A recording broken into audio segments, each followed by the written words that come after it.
Hey guys, it's Anna from Bright Lane Gardens. I'm coming off of a wonderful holiday break and I hope that you are as well.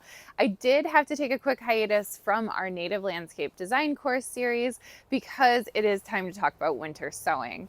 Anytime after the winter solstice, which is December 21st, is a safe time to go ahead and start winter sowing your seeds. When it comes to native plants, if you need to plant a very large section of native plants, winter sowing is absolutely the way to go when it comes to starting from seed, and starting from seed is absolutely the way to go when it comes to looking at your budget. So I'm going to demonstrate a really easy way to plant a lot of seeds and use this winter sowing method. This is also a method that we use here on a lot of our native plants at the nursery. Winter sowing enables us to grow a large volume of plants with minimal effort overall. So today I'm going to walk you through my process for growing a large quantity of native plants using this winter sowing method. You will need a couple things to get started today, but fortunately a lot of this you probably have around the house. So first and foremost is going to be the containers or trays that we will ultimately grow our seeds in. I am going to be using these trays here. Now each of these trays does fit a 3-inch plug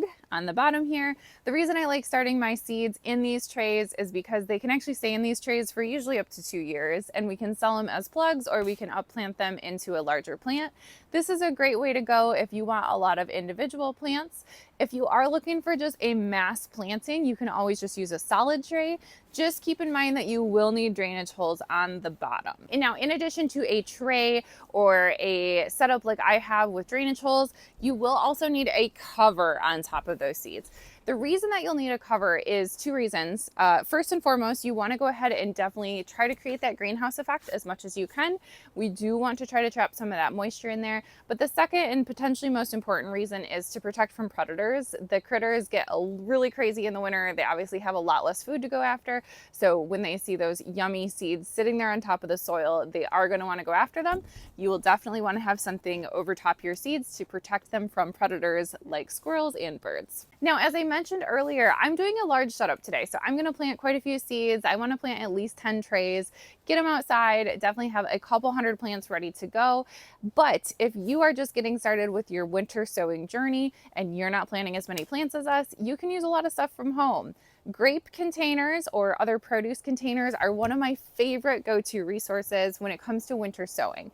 First of all, I love anything that you can pluck out of the trash and reuse. Second of all, these come with pre-drilled holes, so you can see all of these ventilation holes on the top and bottom are going to make a perfect setup for your winter sowing as well. Grape containers are probably my favorite because they're nice and deep, which means that we can let the plant mature a little bit more. Strawberry containers, anything that's a little bit deeper, at least has 2 or 3 inches for that plant to grow above the soil line, is going to be a perfect container for your winter sowing. Milk jugs are another really popular one. You will have to go ahead and pop some holes in the milk jugs as well.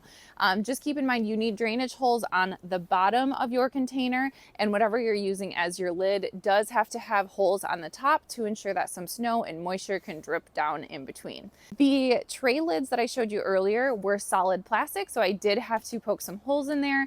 I'm going to take you over to a quick cut and show you how I do that in large quantities. These are the clear plastic covers or domes that I'm going to be working with. They do perfectly fit on top of those trays that I showed you earlier. However, they are totally solid on the top. So I need some holes in each of these sections to ensure that the snow and moisture can drip down into my soil mixture and make sure that my seeds stay moist during this cold stratification process.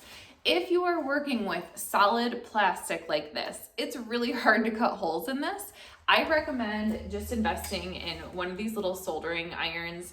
This is super inexpensive. I'll link it in the description below. It's essentially just a tiny iron with a really hot tip, but it goes straight through plastic without any issues. And especially if you're doing a lot of trays at the same time, this can make your job significantly easier. So So you don't need a ton of holes in each one. Really, 6 holes in each of these sections here should be just fine. You just want to make sure that there's enough holes in there that moisture can drip through. A word of warning, it might be tempting to try to just create a slit in the plastic. Slits have a much higher chance of freezing shut and making sure that no moisture can actually get into the tray. So I recommend against slits. If you have to do anything without a soldering iron, do a little X first, and then you can at least bend back some of that plastic to ensure that there's actually a hole wide enough to ensure some snow and moisture can get down to your soil line. I'm gonna finish up each of these 10 trays. It shouldn't take me long at all since I can do them in a stack.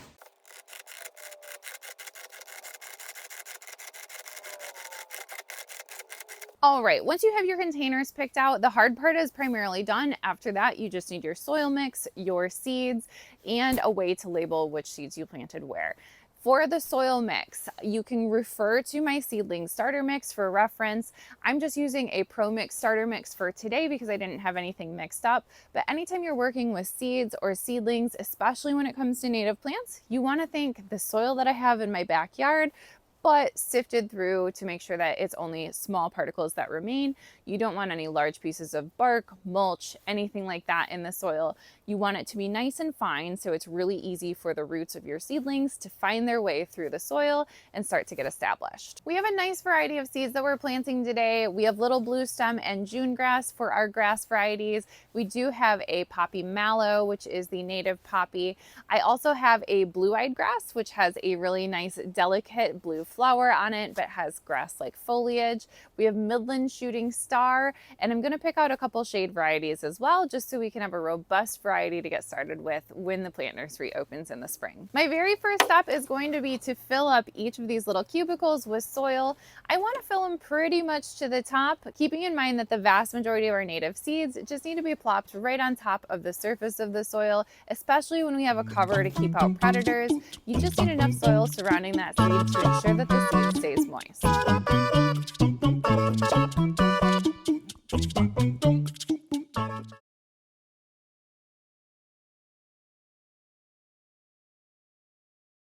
All right, I was able to get 5 of my trays filled with soil. The center of my soil mix was actually completely frozen. We've had some really cold temps here in northern Michigan, so I'm gonna leave that out in my greenhouse to thaw out a little bit.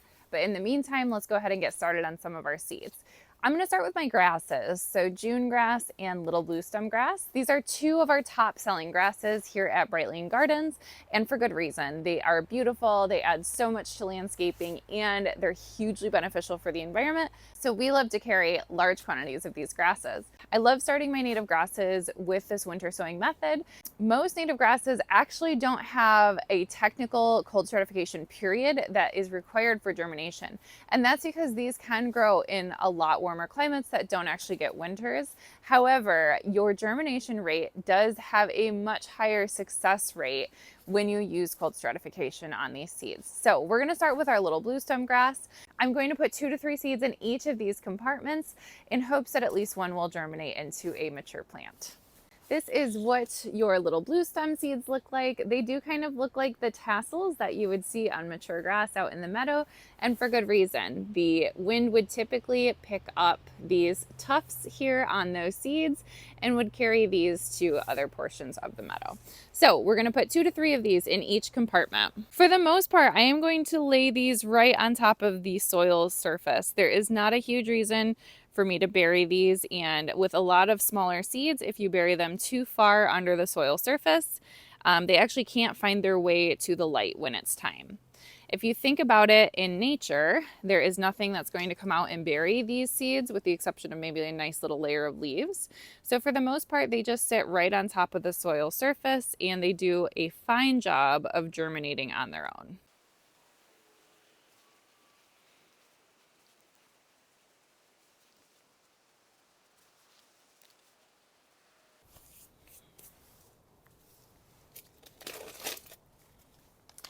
Each of these compartments does have a few seeds sitting right on top of the soil. I'm going to set this one aside. Before I do anything else, I am going to go ahead and label these with the variety as well as the date, just because it's always nice to know when you winter sowed something to see how fast it germinates. For the sake of variety, I'm actually going to do my Midland Shooting Star next. This is a small, usually about 12-inch tall flower that can actually bloom in partial shade. It has a really nice cluster of shooting star-like flowers on the top, and it has teeny tiny little itty bitty seeds. You can barely see them. I'll try to get some on my hand here. They're truly tiny. So I do like working with winter sowing for these just because it's hands off once they're in the soil and I don't really have to deal with it anymore. When you do the artificial cold stratification in the refrigerator with small seeds like this, it's a lot easier for them to get lost or get stuck to a paper towel and you'll never be able to use them again. So winter sowing is ideal when it comes to these little itty bitty seeds. So just like we did with the little blue stem grass, I'm going to put 2 to 3 of these seeds in each compartment. So I finished up my Midland Shooting Star and I went ahead and planted my blue wild iris along with my clustered poppy mallow. These are fully planted and ready to go.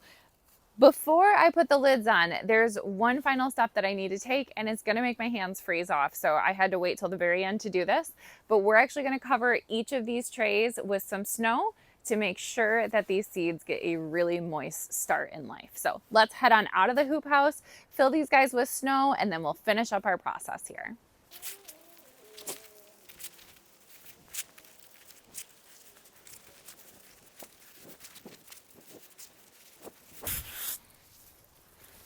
Think of that snow like the first official watering after you plant fresh seeds in the garden.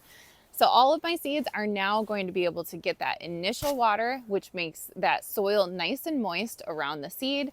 My last step is going to be to put my covers or my domes on top of these and secure them in some way so the critters who are quite nimble in the winter can't get my lids off and eat my seeds. So let's start with this guy here. My lids fit pretty nicely right on top of these. They don't have to snap down or anything. If you don't have lids that snap down like these ones here, I usually just like to use a piece of twine that's going to go underneath.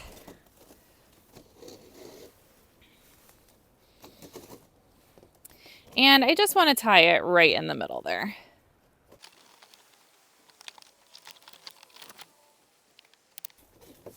Anything that's going to make it at least somewhat inconvenient for a little squirrel to try to pull that lid off.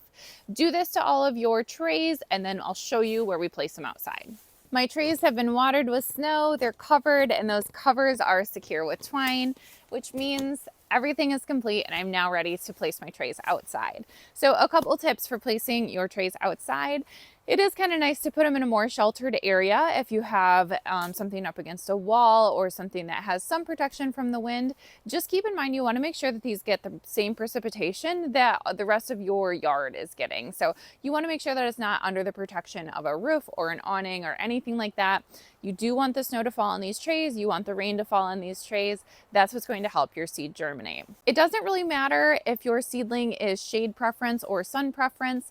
A little bit of sun will definitely help your seedlings germinate, even if they are a full shade plant. So you don't have to worry too much about making sure that you're meeting those requirements quite yet. That's going to be something that's a lot more important once you hit that germination time.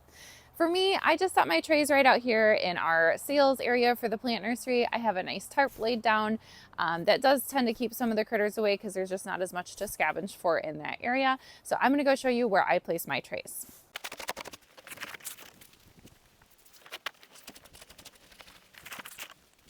That's all the winter sowing that we're going to do today. But by the end of January, we're probably going to have 20 or 30 trays out there ready to go in the spring. A word of advice, start with your seeds that take the longest cold stratification period. There's a lot of native seeds out there that do want a full 60 or even 120 days of cold stratification. Plant those first and get those started in December.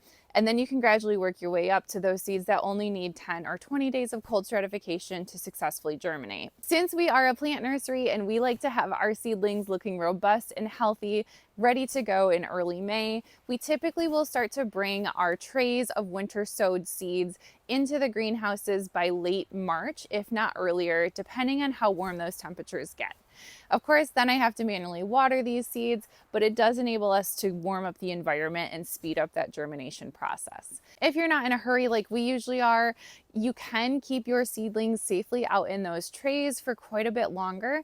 The one thing that you want to keep an eye out for is making sure that your trays aren't getting waterlogged. In the spring, between the snow melt and the excess rain that we receive, especially here in northern Michigan, there is a higher risk of root rot, which does tend to kill off little baby seedlings like that, even if they're wet soil tolerant. So that is one thing that you'll want to keep an eye on.